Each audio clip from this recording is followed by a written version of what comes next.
Welcome to Halifax, last stop on the Underground Railroad. Everybody step off with their own story.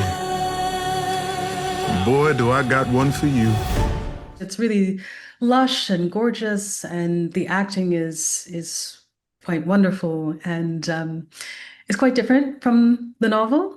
So I think anybody who's familiar with the source work will be surprised, but I think it's its own piece of art, and yeah, looking forward to having people watch it and to hearing reactions. I would say that with any adaptation, or at least the ones that I've written, the first thing is to find the emotional DNA of the story, right? And once I realized that the story that Essie was telling about finding hope and finding agency and finding freedom, once you sort of lock into the emotional core, of what the character's journey is, everything else makes sense. So both in terms of what you keep in and what you leave out. We must leave. Do you understand?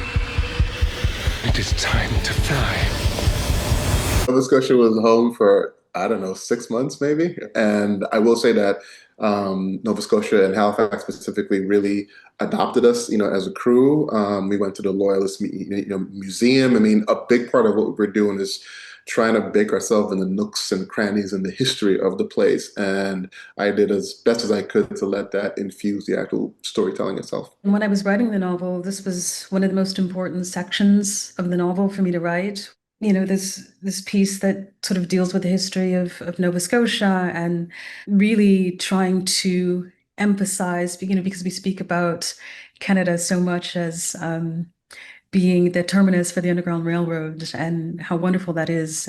But I really wanted to get into the kind of nitty-gritty realities of what life on the ground would have looked like. I'm so delighted that they shot on location for Nova Scotia and, to see it sort of in all of its glory. So I was just so thrilled, that it became almost like a larger part of the narrative. What Wash is searching for and what he's looking for applies to all of us, right? We're all looking for the light that shines in the middle of the darkness, right? I think Essie wrote a book about the world and a book about all of us. I hope we did a good service to the world that she created.